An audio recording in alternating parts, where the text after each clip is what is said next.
Take two. Hopefully this time this is going to work. So hi, hello, this is Harun Rabbani, and I am going to add, let's see if I can add Bruce Cryer to this, tag him along here. Okay, here we go, tag a friend. Brilliant. So let's see if we can get this started.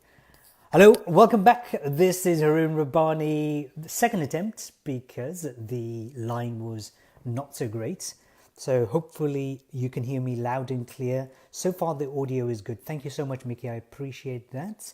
Beverly, welcome, and welcome, Julie. Thank you all for joining in. So the reason we're doing this interview is this.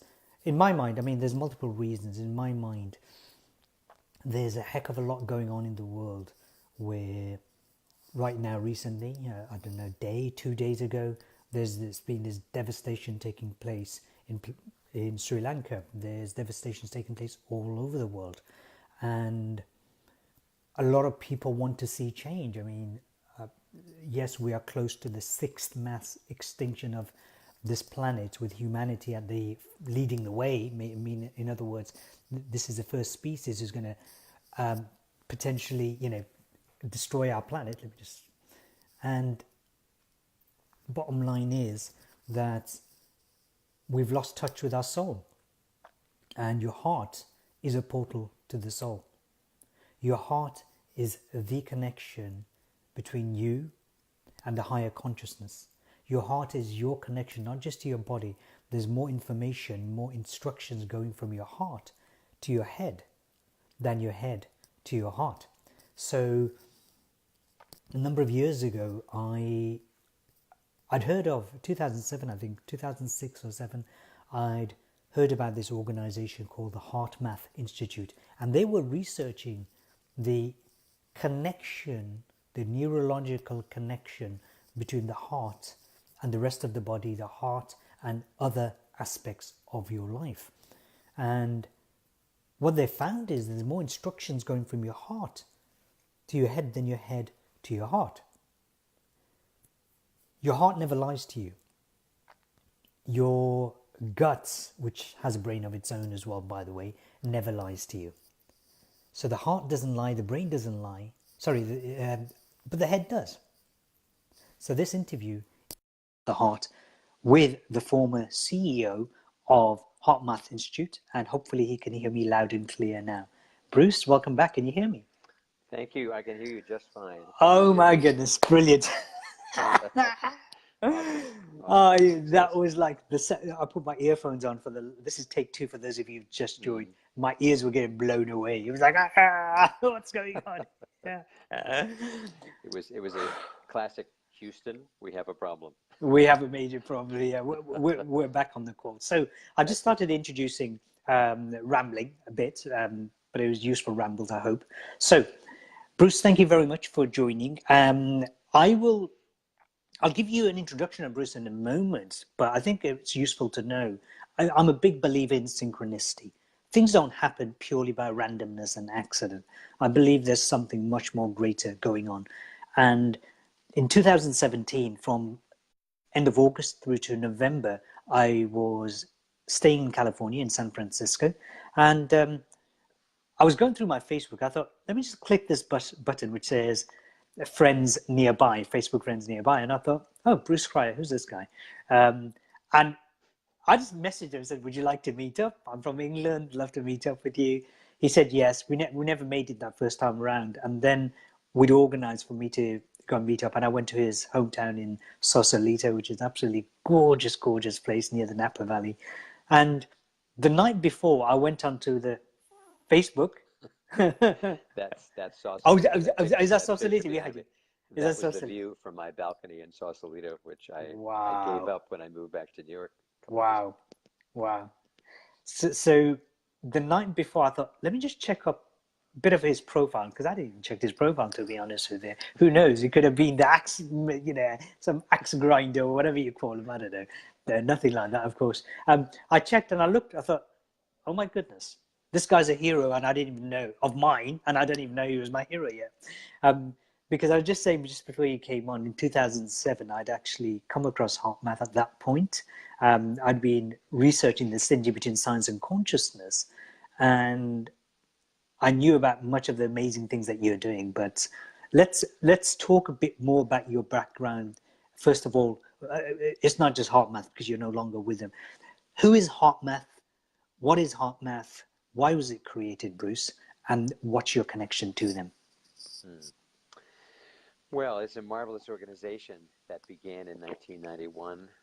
I was part of the original group there and part of the leadership team from day one. And the founder is a man named Doc Childrey, who is a fascinating guy, a Southerner who, you know how certain regional accents in the UK can be almost unintelligible. At least for me, go to Glasgow, have a ride with a taxi driver in Glasgow. I'm thinking, I have no idea what you just said. I hope you're taking me in the direction I'm supposed to be going because I can understand. Well, similarly in the States, you know, there's certain regions that have very thick accents. Doc Childrey is from a part of the south of the U.S. that is very thick, a little hard to understand. But what a beautiful man, what an incredibly intuitive, compassionate man. And so he asked me to be part of the original team back in 1991. And the essence of HeartMath, I like to summarize in three ways. HeartMath was set up because of a belief that Doc had at the time, which is, to me, very much true to this day, that as a civilization, humanity, by and large, does not respect the heart as it once did. Every major civilization, every major religion revered the heart. You hear thousands of references in the Bible to the heart. Same for the Quran. Same for the whole the Buddhist philosophy, the compassionate heart, a kind heart. You see it everywhere. And yet modern science began to teach us or make us believe that the heart was simply a pump, and do not associate the heart with things like courage or wisdom or intuition. And when you tell your child to play with their heart or follow their heart or sing with their heart, it's just a metaphor. You know, it's not really your heart that's involved. This is what science is trying to tell us. And Doc just intuitively felt that's just not right. There is so much more to the heart than just a pump. So he set up the HeartMath organization initially as a nonprofit research institute to understand what is it, why do we assume more value of the heart than just it being a pump. And indeed, over the next 28 years, tremendous amount of information has come out through scientific research about how much more the heart is than simply a pump, which validates many people's spiritual experience that the heart is the center of the 7 chakras, the distribution point of spirit, many would say, a place where we in fact do feel deep emotions of love and compassion and joy. So HeartMath was set up to become a simple system of techniques founded in scientific research, mainstream scientific research, to validate this idea of heart intelligence, that in fact the heart is much more than a pump. It's an intelligent system that's interacting 24/7 with our brain and feeding information to it. So HeartMath is 3 things. It's a tremendous amount of clinical research, organizational research, psychological research into the impact of the heart in all the systems in our body. It's also a simple set of tools that can be taught to children, that can be taught to soldiers with PTSD, that can be taught to you and I who have challenges of anxiety or fear or aging or money or whatever it may be. So it's a simple set of techniques that people can learn pretty easily and readily, and are easily applicable in different aspects of their life. And third, and what's gotten a lot of the attention in the last number of years, is it's also a biofeedback system. So there's technology associated with it that allows your phone to become a monitoring device for your heart, or a handheld device that you can use, or a computer-based version that you can use. So all 3 of those are kind of the attraction. There's the strong scientific appeal, scientific foundation, many published studies. There are these simple, easy to learn techniques, and there's this cool biofeedback that allows you to see that what you're learning to practice makes a measurable difference in your body, in specific your heart. So thank you for that. Let's just quickly say hello to some of the people joining. Hello, Debbie. Hello again. Debbie says hello. Oh, cancel. Bring that on camera.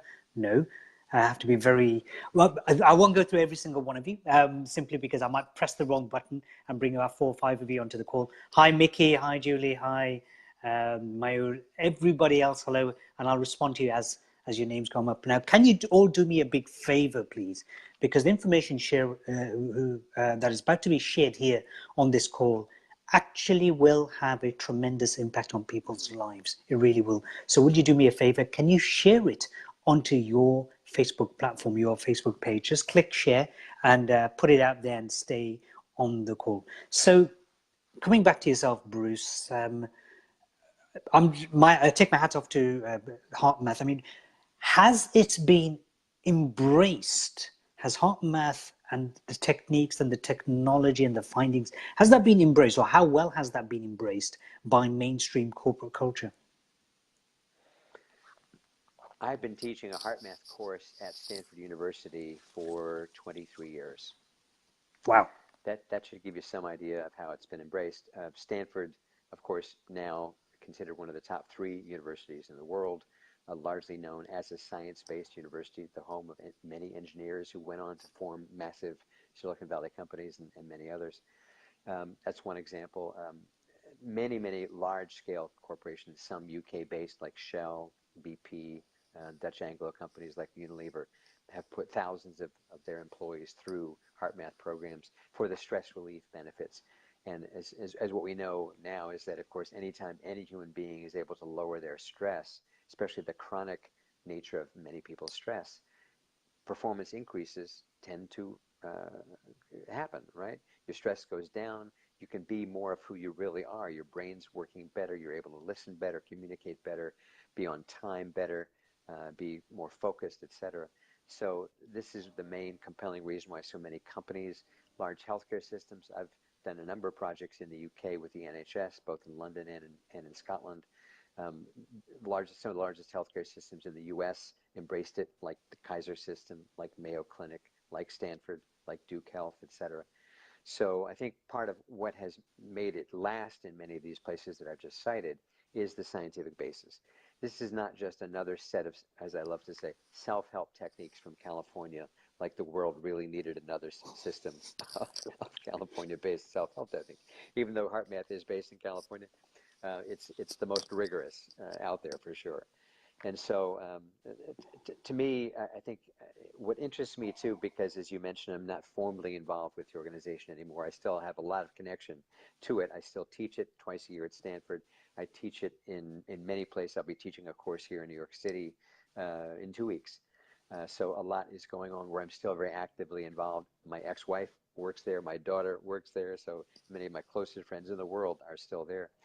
And one of the things that's been especially gratifying to me, and it happened again just a few weeks ago, I was out in San Francisco and I met a probably 25, 26-year-old guy, and he was being introduced to me. He had no idea who I was. And then somebody in the grouping said this guy was one of the original members of the HeartMath organization. And he was like, his jaw dropped open and he stood up and he shook my hand and he said, I want to honor you for all that you have contributed to the world of consciousness expansion and exploration. The work you guys done has just been amazing, and I just, namaste, I bow to you. The same thing had happened to me in New York City with someone about the same age, who, upon his first meeting, he said, I have to say, I am so honored to be with you because the work of HeartMath has been just so legendary and so breakthrough in so many ways. And I think people like that, of course, it's great when it's millennials saying that, not just people, my age. But I think it's because HeartMath did validate what many people have intuitively believed for decades, if not thousands of years, that there is much more to the heart than it just being a pump. And so when we could come along and say, and guess what? When you are in a loving state, the rhythms of your heart change. That changes the receptivity in the cortex. So your cortex is able to function at a higher level. That changes reaction speeds, physical coordination. And people will say, of course it does. I've known that forever. I just didn't know how to validate that. So I think HeartMath did a great job and continues to do a great job of validating ideas which formerly had seemed slightly metaphysical or spiritual, but without much scientific grounding. So I think to that extent, it's done a tremendous service for the humanity, really. And there's still a lot of diehards out there, of course, in the scientific field, especially that, well, I didn't learn that in medical school, so therefore it must not exist. Well, sir, or madam, that was 30 years ago. Science continues to march on. So So, it's been. in terms of heart intelligence, you mentioned that terminology earlier on. What specifically is heart intelligence? What does that actually mean? Well, there's multiple levels of that. So on the one hand, people often talk about I need to ask my heart to give me the answer. Some people say gut, and a lot of people are like the idea that their stomach is an area of intelligence is comfortable to a lot of people. Oddly enough, sometimes the heart not so much. I think really you're comfortable with the idea that your gut would be intelligent, your heart. That's an interesting one. But I think a lot of people do often say, I need to ask my heart. My heart's telling me one thing here. So there's a certain intuitive sense that there's an intelligence to the heart. What HeartMath came along, though, and helped to establish, and other researchers kind of were working in similar areas, was that not only is there an intelligence that's maybe somewhat ephemeral in how we would think of it, but there's an actual neural network in the heart, which was discovered more than 20 years ago, of tens of thousands of neurons, which have complex processing inside each of us, inside each of our hearts, a tiny brain that is functioning to process information. So the heart is literally an information processor, and that's important because it's receiving data from the world around us. The heart's a sensory organ. It's receiving information through all the blood that passes through it, through the oxygen, through all the chemicals in our body that all pass through the heart. It's receiving information all the time.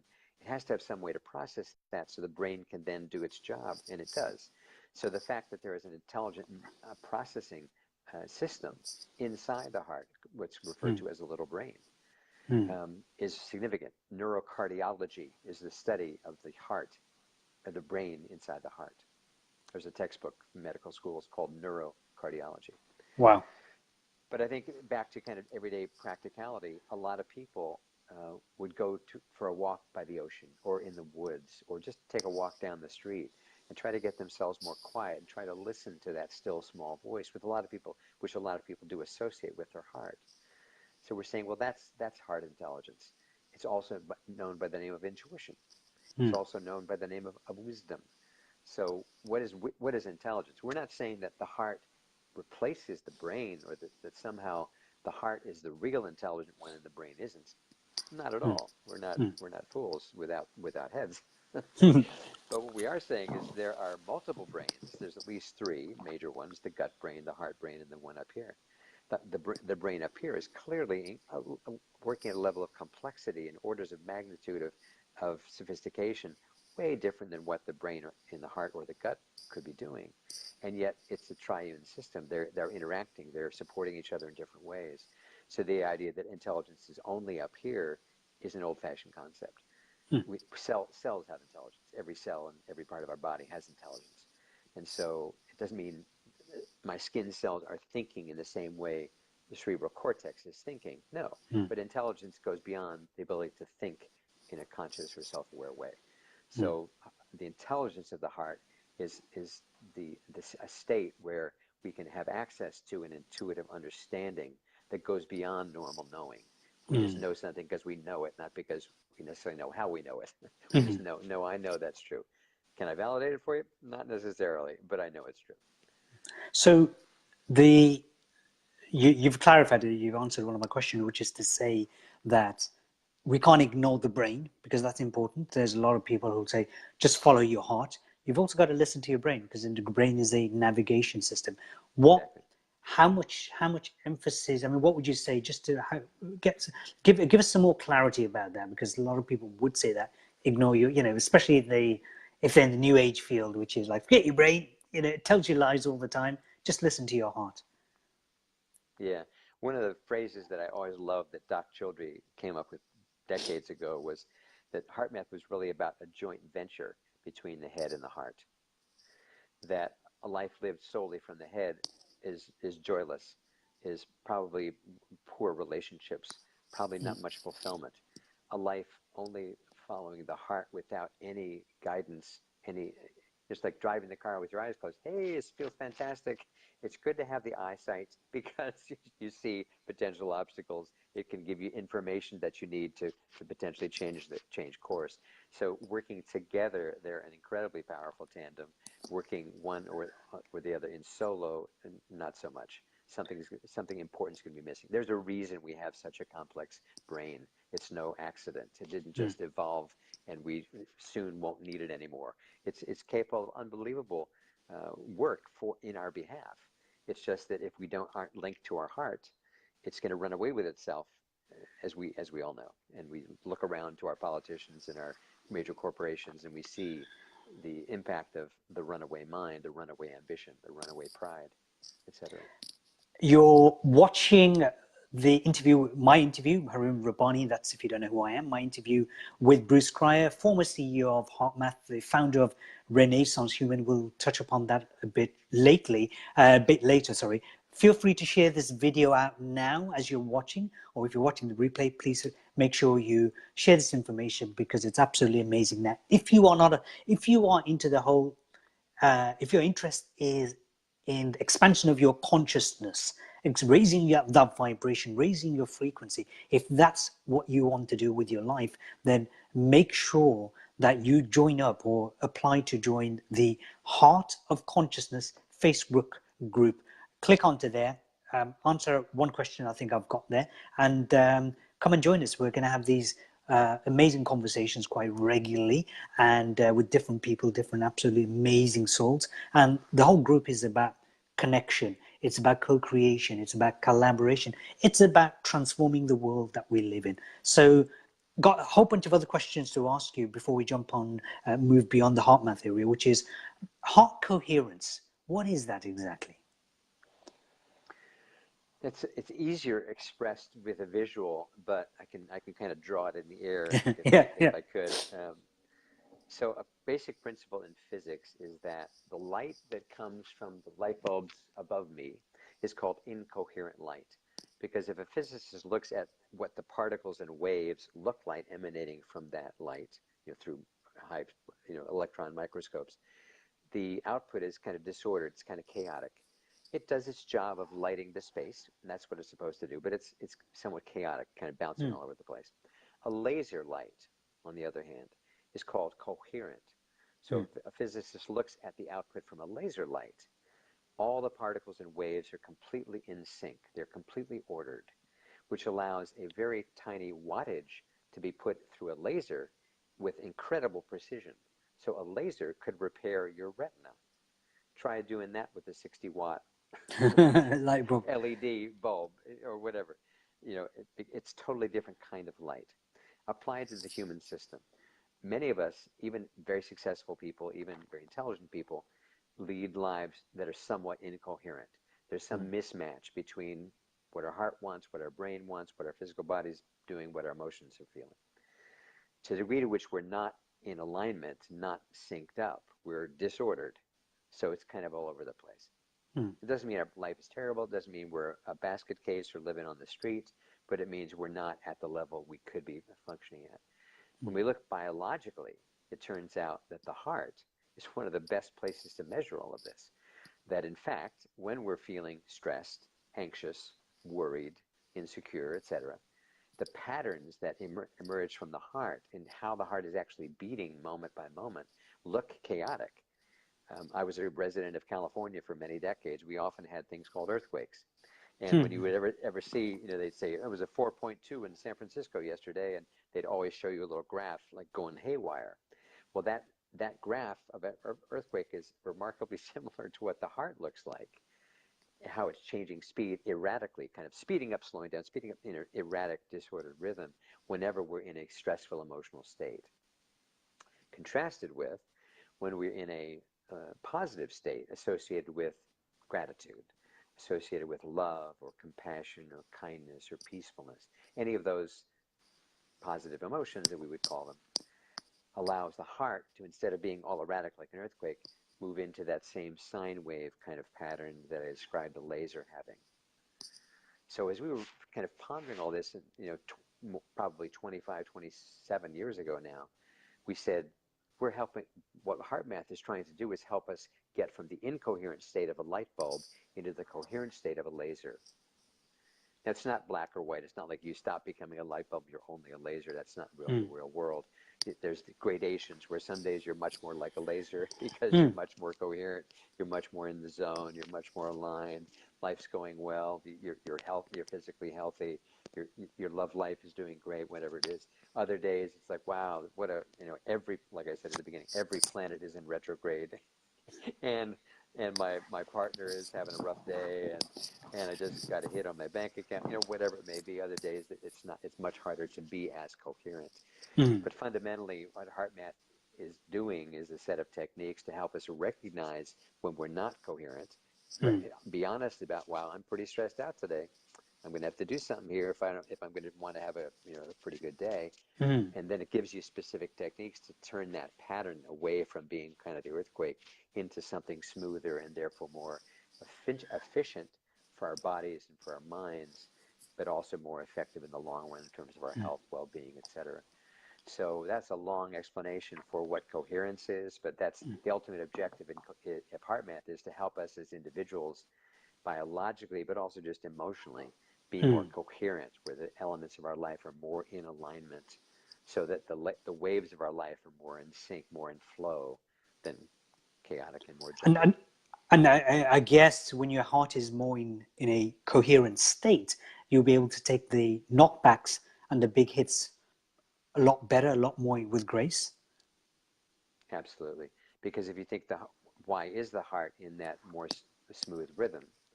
It's because you are emotionally more in a more of a positive state, which means you have adapted something, you have flexed something in your system to get there. Because life isn't necessarily supporting us to be peaceful, loving, kind, compassionate, grateful all the time. Mm. If we turn on the news, if you talk to most people, it's going to reinforce more of a negative. So you had to probably do something to get into that more compassionate space. You had to turn Mm. something around to get into more of a coherence. Mm. So that thing that you did means if a hardship hits you, yeah, you're probably going to be able to roll with it better than people who never change. They just kind of are reacting, which is how most of us used to be before we Mm. got on a path of wanting to grow and wanting to learn. We were reacting a lot to life, and we're like, well, this doesn't work. It's Mm. really tiring. There's got to be a better way. Unfortunately, yes, there is. We're designed in a better way than that. Right. So consequently, it's going to affect your relationship. It's going to affect your productivity and performance. We talked about that. Now, HeartMath themselves are still doing a global project to transform the world. What is that? What is it that they're actually doing?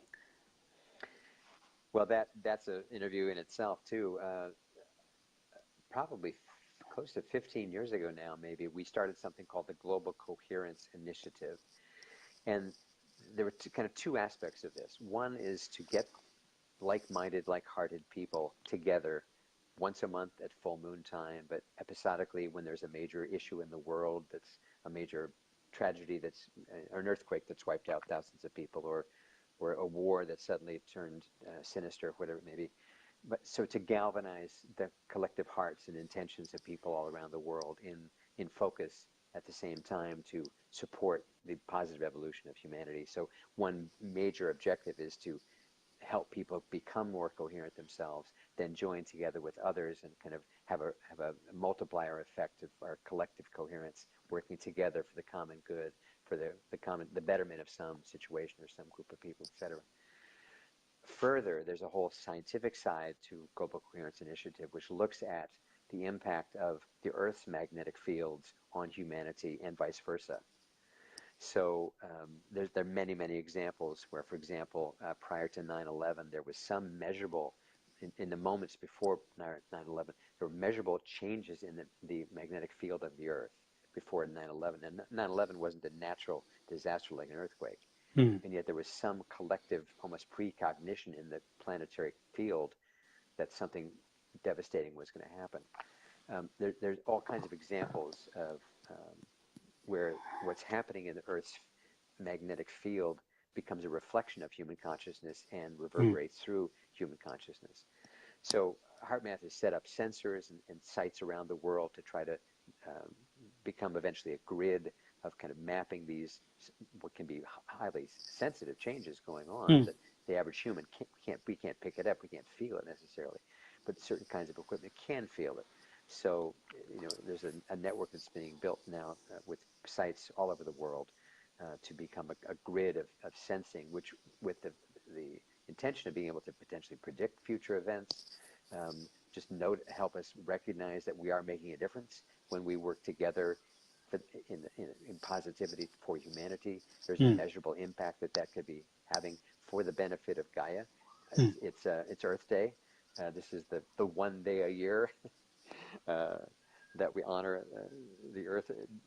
Children used to talk about how imagine you were an advanced species from another galaxy, and you made it to Earth, which must mean you're extremely advanced just to even get here. And you observe this civilization, and like with the American holiday of Thanksgiving, and they kind of look down at the people and think, one day a year, that's all they dedicate to the idea of gratitude. One day a year. Crazy, right? And it's not even the entire world stops and does that, or Earth Day, one day a year to honor your home. Wow. I think, but at least we have one, right? Yes. So it's a starting point. It's a starting point, exactly. Wow. So Mickey says, wow, that's gorgeous. Thank you, everybody else, for joining. My name is Harun Rabbani, if you don't already know, and I'm being joined by Bruce Cryer, who's the former CEO of HeartMath Institute, who have been researching the massive impact of the heart, the heart intelligence on the rest of oneself, as well as the global community. So you moved on from HeartMath, you still work with them, but you've moved on and you've created something called the Renaissance Human. What does that mean? So I have to pronounce it the American way. I apologize, but Renaissance Human. That's okay. Yeah. We forgive you for not speaking English properly. That's okay. That's okay. It just hasn't been the same since the late 1700s. I know it's been tough. It's been tough for everybody.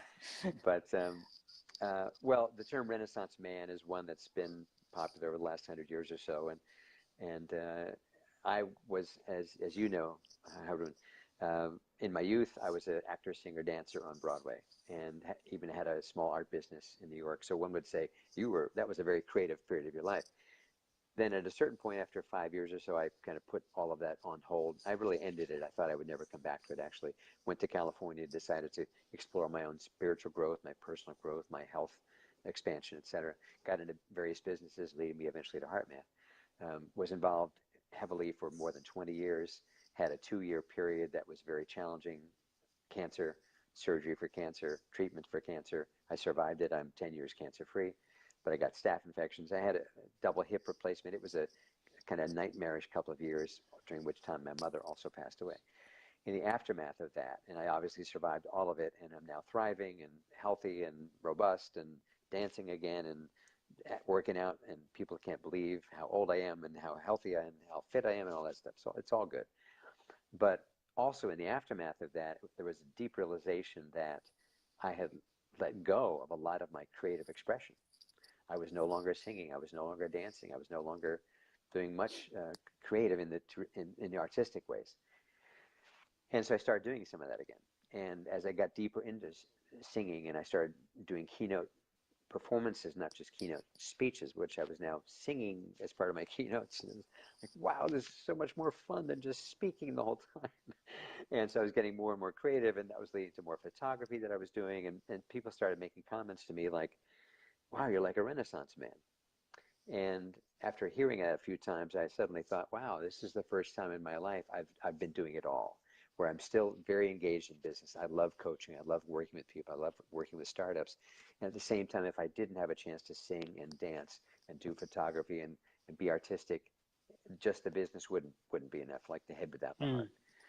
And so I thought, well, this is who I am. This is, and it took me going through a pretty rough series of experiences to reawaken, to have a renaissance myself of those creative aspects of myself. As I began to talk about this, and people would hear my story, they'd say, "Wow, I'm so inspired by you, and and you're not 30 when this happened to you either. I'm gonna start singing again. I'm gonna start writing poetry like I wanted to. I'm gonna take that painting class or that sculpture class, whatever." And that led me to think more about this whole idea that as a humanity, I was fortunate because I was encouraged to do creative things by 2 highly creative parents who had kind of mainstream jobs, but had a very creative side they fully embraced, and they encouraged us kids to do it as well. But a lot of people weren't encouraged. They never were embraced. They were never encouraged. Harun, yes, if you have any inkling to paint, go for it. see what happens. People didn't have that. It was the opposite. And it was like, no, Harun, lawyer, stick to the lawyer thing. That's what you need. Later on in life, if you're successful enough, then pick up some painting. So the urge to create, the urge to contribute was shut down in so many people. And I began to feel like one of my missions in life, perhaps my most important mission at this phase of my life, is to help reawaken that creative energy in people. My deep, deep belief is that every human being is designed to create life. Tell me something more creative than that. So therefore, we're all creative. Artistic expression is just one facet of being creative. So I think society kind of mistakes, the creatives are those who can paint or dance or sing or write poems or write plays or do the artistic thing. Those are the creatives, and everybody else aren't necessarily creative. Really, only artists are creative. Except some of the biggest creative challenges in our life are called relationships or solving business problems where, thank you very much, but I'm not sure a song is exactly going to be what we need to solve this creative customer service issue right now. So my point is that every human being is designed to create in ways that are uniquely designed for them. For some of us, it is to be artistic in ways that are public. People can watch me sing. They can hear me dance. Watch me dance, hear me sing, see my photography, whatever. I know you. I know some of the creative aspects of you that have nothing to do with artistic expression, but have to do with relationships and how you just think about people and how you think about life. And you're highly, highly creative. So that's what I'm about, and that's what Renaissance Human is about. It's courses that I've developed in the program in May in London. I'll be sharing some about this in the Human Art Gathering. So it's become a passion of mine to help take people through a process of awakening and believing that they are, in fact, innately a creative person, even if they're told otherwise. Many years ago, I started researching the synergy between science and spirituality in 2007. And here's the reason why. I was very successful in the medical devices industry. And then I started coaching and training, and I thought, who cares? Who cares I can teach someone how to grow their business? Who cares if I can teach someone how to sell? And I thought, you know what? There's, at the time, I don't know, 7 billion people on the planet. How can one person, not just necessarily me, how can one person change in such a way that it has a ripple effect on the whole planet? And I tell you why, because I feel a lot of people are conditioned into being too afraid to be creative, to make a difference. So right now, for example, we've, I hate to, bring the negative stuff in, but trying to, the bombings in Sri Lanka, for example, absolutely devastating. But it's not the only place that is happening where this negativity is happening. And I feel we've been conditioned to conform to what, almost like caged in to fit into a box of this is what you should be, must be, and this, all of these things you can't do, like you've touched upon creativity. And so one of my biggest dreams was, how can we find a way to actually release people, give them the freedom? So I created my radio station, Untangled FM. The FM did not stand for frequency modulation. It stood for freedom matters. So, and to this day, the Untangled is playing on the word entangled, meaning we're all connected. So I had this vision to bring together people. Now, it's not my vision. It was like a downloaded vision. It was to bring together people who are living from their heart, or who want to live from their heart, who also want to make a difference to the world. And hence, I created the Human Heart Gathering, which you are instrumental in helping create, which is happening, for those of you who aren't aware, it's happening on the 24th, 25th and 26th of May in London, which is a bank holiday weekend, Friday, Saturday, Sunday. Now, the reason is to bring people like you, people like me, not to have the sage on the stage, but have the guide on the side, to attract people who are here to start living from their heart, start making a difference to their own life. Now, let's start off with creativity. What are you going to be doing with our people to tap into their greatest level of creativity? How can people transform their lives in your eyes at our gathering? I've developed a model based on how I got my creative mojo back after going through all the health stuff. And basically, because I've been leading workshops, mostly HeartMath, for nearly 30 years now, and even before that, other work around health, I'm oriented to how can I teach, how can I share something that would be helpful to others. And this long relationship with Stanford means that I've had a platform to offer ideas. And so they basically said to me, we'd like you to create a course around how to unite the idea of creativity with a personal well-being. I said, awesome. I've been thinking about that a lot, and I've got this model in just that's not supposed to be the be-all end-all of this is the way you get creative, but this is what I did. That's my experience. I'll speak and I'll work with you based on what I went through. So there's 5 pieces. One is called mindfulness with heart. And so in my view, we have to become more aware of the subtle signals that, or sometimes loud voices inside us that are screaming, saying, it's time to be creative, change the energy, you got to move. And so becoming mindful of what's going on inside us and around us and paying attention. As you said at the beginning, synchronicity, it seems to be happening a lot. And when those things happen, they're nearly always a kind of a, hello, life telling you something. The second element that to me was fundamental is movement. That part of why we are not creative at times, whether that's with a business issue, a relationship issue, etc., is energy is stuck. Energy in our systems is stuck. And as I love to say to corporate groups when I do these workshops, most of us live lives where we're in this shape. meaning, Box. meaning we're sitting like we Yeah, are right now. yeah, We're yeah, sitting. yeah, yeah. You know, feet on the floor, upright, and that's pretty much it. The number of hours we spend like that are significant for many of us. And so, guess what? The energy is easily, there's several places it could get stuck in that shape, and especially get stuck up here because we're kind of leaning like that in that shape, and we're not moving. We're not allowing the energy to move through us, and therefore often revealing creative ideas that wouldn't have been there had we just stayed stuck. And then nature. Nature to me is this unbelievable resource that is obvious if it's been raining for 3 weeks and suddenly the sun comes out and the birds are chirping and we're thinking, oh, thank you, thank you, thank you. It's not always obvious when it's a gray day or when you're thinking, when is spring going to finally get here? Yeah. Which us New Yorkers are very grateful because it seems to have finally arrived and it seems to be staying. But man, we were ready. We were so ready. So, but nature is not only a source of rejuvenation, like the ultimate elixir, but nature has got its own intelligence, which we can tap into in a way in which it works with itself, and let alone humanity to uplift us, etc.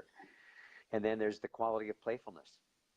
To me, one of the best ways to get creativity going is to be playful, to kind of Yes. get a playful tone of voice. Because Yeah. as soon as you do, you kind of uplift the energy. And how can we make this heavy situation be a little more lighthearted, not trivialize something that's really heavy, but why not approach it with a playfulness? And my mother, bless her heart and rest her soul, she was amazingly playful, always.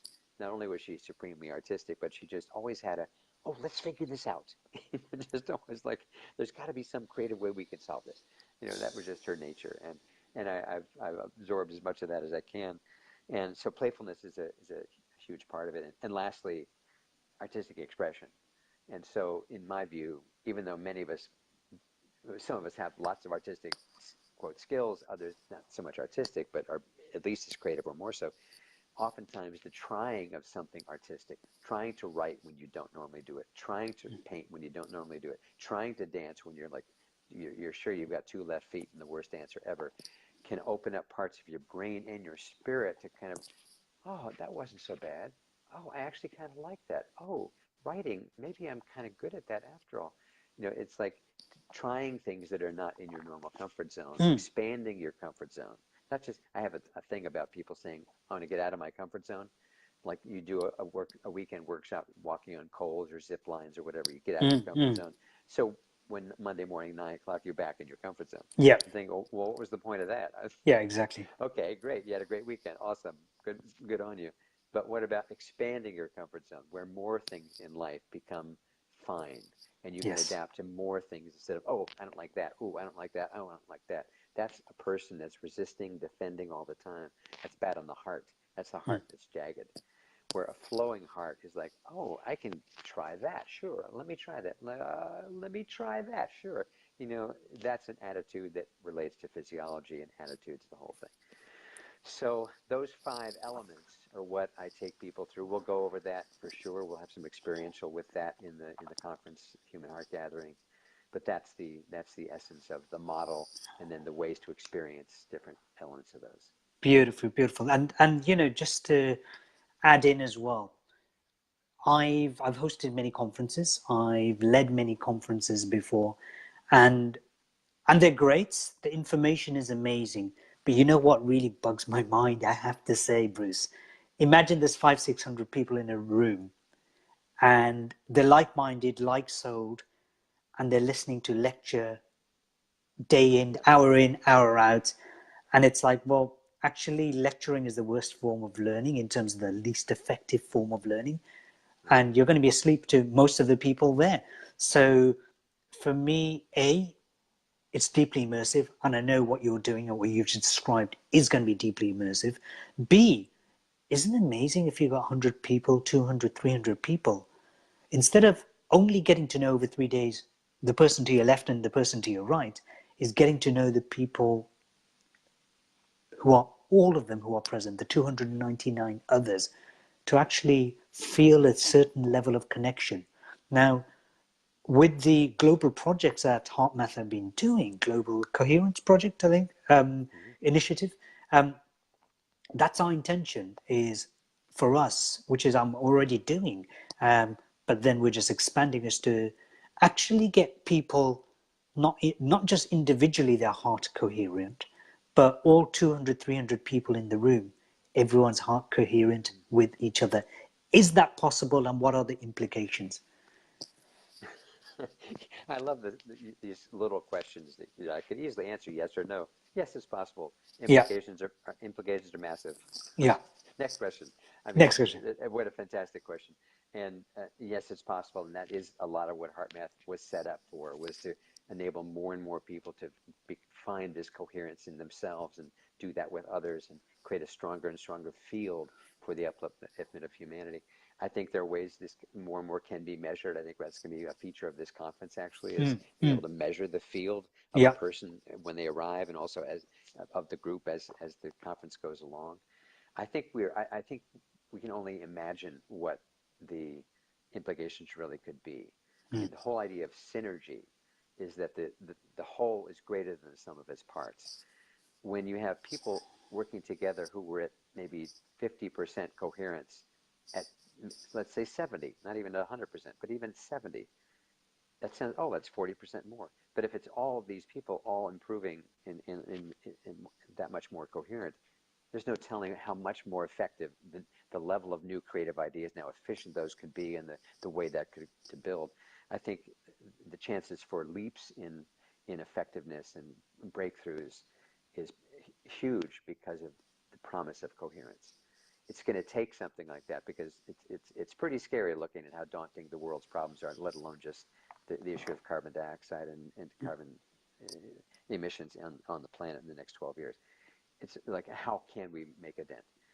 And yet we haven't tried this. What about if we could leap in consciousness? Not all 7 billion, but enough where mm, the overall field had risen up enough where new ideas are drawn and mm, new ways to approach ideas are drawn. mm. And, and it's not just about technology. In fact, it may be less about technology than we assume. I think it's especially about the human heart, that it's Yes. taking us becoming truly loving of each other, regardless of our political views, our gender preference, Mm, our national identities, our religious background, etc. It's really making love the work of the world. And a friend of mine said, well, Khalil Gibran famously said, "Work is love made visible." A friend of mine said, who's a film director, "Creativity is love made visible." So beautiful. I love those ideas that we haven't really tried that yet. We've Mm, tried the dissension, we've tried the conflict, we've tried the my ideas are better than yours, my religion's better than yours, my gender is better than yours. We've tried that, and it's at an all-time high. That energy is raging. But this deeper, what's the human heart really all about? What if we really gathered together to explore that? That's not been so prominent. So what we'll do maybe in a minute or so, if that's okay, would you take us through one of your processes, perhaps a closed eye technique or whatever, which really works for you for those who are watching live? And if you're watching the replay, you can watch as well, take part. So if you can spend a few minutes to do that. So let's just clarify a couple of things. If you want to take part in the human heart gathering, here's why we're doing it. One is to open up your heart and get you from your head into your heart. Your head's doing fine, but get you into your heart and experience what it's like being truly immersed into your heart. Your creativity starts at the heart. And how do you then reconnect with the brain? That's number one. First is your individual level. Secondly, what we want to do is connect our collective hearts together, hence the human heart gathering. And what we want to do is start sending out our energy, and more of that another time, not on this particular call necessarily, sending out our energy to specific communities. So if we are doing the human heart gathering right this moment, we'll be sending out energy to Sri Lanka, where over 200 people have basically lost their lives. I don't know what the numbers are currently, but there's a lot of healing, a lot of rebuilding required there. And we start at the energetic level. So we're not just going to look at you, the individual. It's not just about Bruce or me or the several other amazing contributors who are taking part, but it's about actually we come together as true global change makers. That's the big thing. And beyond the gathering, I'll tell you my intention, very simple. I want to create and build a community. Bruce is a part of this community. I've got a small number of people who are part of this community where we are constantly digging deep, letting go of stuff that doesn't belong to us, the energy. It's called healing, by the way. And when you get together like we are at the Human Heart Gathering, healing will be taking place, whether it be relationship, whether it be your health. Because when you got that kind of energy, you are taken to a different level of vibration pretty rapidly. Within 3 days, that's a lot of vibrational levels you'll be going up. So that's the purpose of that. If you want to get involved in that, I'm going to stick a link on in a moment after we've finished. But I'll tell you what it is, the short one. It's bit.ly, bit.ly /HHG, Human Heart Gathering, HHG 2019. So bit.ly /HHG 2019. Before, I think it'd be great to finish off with your meditative process. Is there anything else you wanted to add to this, Bruce? I'm sure there's 1,000 things we could add. But is there anything else that you wanted to add to this for now? I think taking it into the heart now is what I would add. Okay. Yeah, I think that's what I especially look forward to in the event in London is the chance to be challenged by new ideas and new ways of thinking and be excited, like, wow, I never thought of it quite like that. But then where do we go with that? How do we embody that? How do we bring it into us, not just have it stay up here? Beautiful. Let's do that. Okay, let's do that. So Awesome. we're all yours. Awesome. Well, if you're driving, don't close your eyes, but please, anybody else, let's go ahead and close our eyes now. And we're just going to take a couple of minutes to go inside. And I invite you, if there's any tension in your body in any way or any tiredness that you're conscious of, to take a couple of breaths right now, and I'll ask you to breathe in and out through the heart. And as you breathe out especially, allow that out breath to be the chance to release the tiredness, release tension, release any anxiety. So just sitting calmly and comfortably in your chair or on the sofa, wherever you are, focus your attention in the area around your heart. And I invite you now to take a deep breath into the heart. Imagine the air coming in through the heart like a column. And then exhale out through the heart. And as you exhale, just let go of any tension or tiredness. And breathe in again through the heart.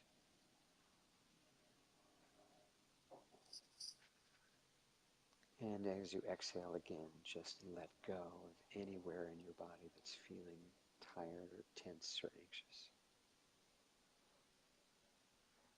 And breathe in again through the heart.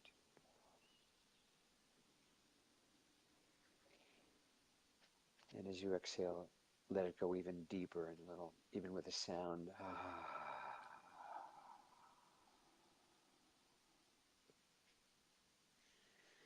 And now continue to imagine the air moving in and out through the heart as you breathe in. And now they'll just be gentle, steady breaths moving in and out through the area of your heart. And take a moment wherever you're at in your day. If your day is coming to an end, it's evening and time to shift gears, or if you're seeing this and it's morning time and you're about to get into your day, wherever you're at in your day, let this be a time for gratitude. Continue to breathe in and out through your heart. With each breath, you're breathing in the feeling of gratitude, allowing that feeling of gratitude to enliven and to refresh all the cells in your body, every part of your body. Refresh with the feeling of gratitude. And let the gratitude be specific to people in your life that you are so grateful for. Think about things that they do for you and with you that give you, oh, thank God for them. I'm so glad they're in my life. Allow yourself to soak in that feeling of gratitude.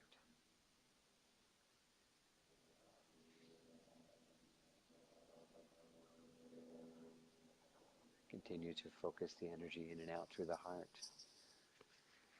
Breathing in gratitude as you inhale, letting it circulate through all the cells and all the fields of your body. And then exhaling it out into the space around you.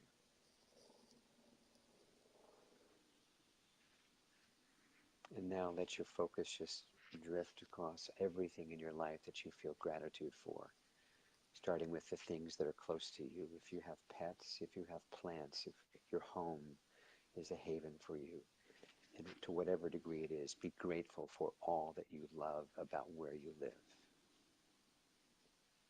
Breathing in the gratitude with each breath.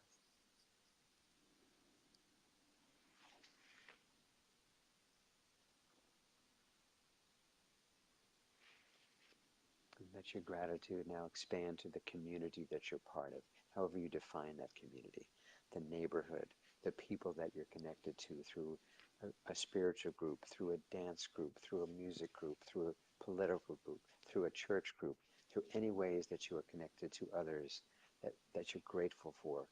Allow yourself to really feel like, oh, thank God for them.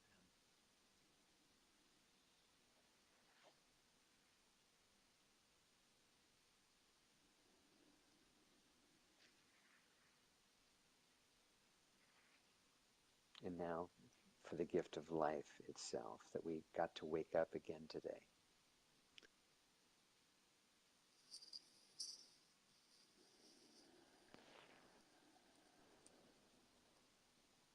And all this is happening and worthy of our gratitude. We got to share these moments with each other in a meaningful way that can give us more gratitude 5 minutes from now or an hour from now or tomorrow.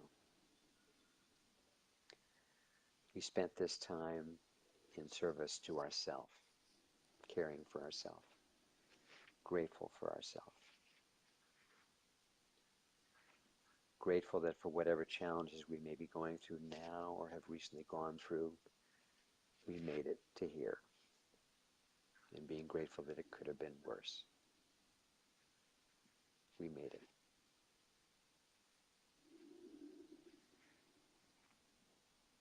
And now take a deep breath in, hold it in your heart, filling up with gratitude one more time. And have the intention that we sustain this feeling as long as we can. And now let it go, sharing that energy of gratitude out into the environment right around you, so it's a field around you and with you.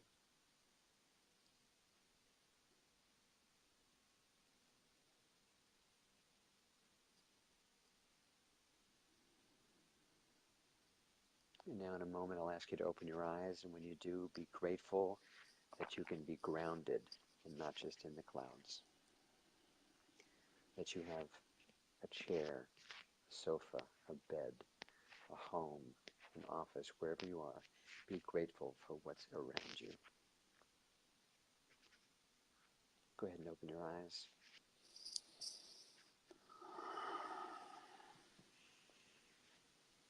Beautiful, beautiful. Bruce, thank you ever so much. My pleasure. Thank you everybody else for joining. I'd like to finish off on this. I'll put the link up in a moment. You're going to experience altered states of consciousness in a very impactful way with some of the greatest transformational leaders you'll ever come across. Bruce Cryer, the founder of Renaissance Human, as they say in America, Renaissance Human. Bruce Cryer, and former CEO of HeartMath. He'll be one of these transformational leaders present. We've got Professor Konstantin Korotkov from St. Peter's University, who has developed the measurement of energy fields. He'll be measuring, well, part of his team will be measuring the energy field before and after the whole entire gathering whilst you're there. So you have that opportunity. And also he himself will be measuring our energy fields as we go through altered states of consciousness, including meditation, including chanting, including dancing, including all sorts of stuff. You don't have to participate in any of them. You can participate in all of them. And you can just listen if you want. It's up to you. But our collective energy, you will see how our collective energy shifts when we do different activities over those 3 days. I want to leave you with this story that from 1996 January, I started working for a company called Olympus Keymed, and it was selling medical equipment. And I worked for that company, and I left in April 2000 to be a headhunter in London. Didn't like that job. I went back into selling medical equipment, and I spent about a decade doing that kind of work. My last company I worked for, I was the number one guy, bar none. And this is not me bragging. This is me pointing this out to you. I'd finished that company, then I started up my own stuff. And my good friend David Heiner and I created a sales club. And he said to me, Harun, what's your process? What do you do to get people to buy more from you? And I said, I don't know. I don't have a process. I said, you must have a process. I know, I don't. But you must have been trained in sales. You were number one. I was, but I never used technique. And I realized many years later that every client that I met, they were connecting with my heart. Every single client. I didn't know I was doing this, by the way. I wasn't doing it consciously. Because when I was selling medical equipment, in my mind, in my heart, I was saving lives. And since I've been a healer since 2013-14, I've worked with over 5,000 plus hours of one-to-one healing, plus group healing and so on. And I have a lot of people every year contact me about their terrible state of life. And what happened? Here's what happens. We just sit on the phone, just chat about anything, and their life changes. You have that effect. I know Bruce has had a major effect on me and everybody listening. You have that effect on your family, on the person that you have a relationship with, your soulmate, say, on the people around you, and you have an opportunity to make a difference. I hope you can join us to help create a better world, create a world which is more heart-centered, which is more kind, and which is more compassionate. So thank you for that. Bruce, any final comment before we finish? Just gratitude. Grateful for you, Harun. Grateful Thank for you. your friendship and your leadership and your the enlightened place that you come from. And I really look forward to coming over in a month or so. Brilliant. And I hope the people that are watching will join us. I think it's going to be a magically and unexpectedly wonderful event. Brilliant. Thank you so much. Thank you so much. My love to you all. Thank you all very much. Please feel free to share the video. Bruce, thank you very much. And we will speak very soon. Bye for now.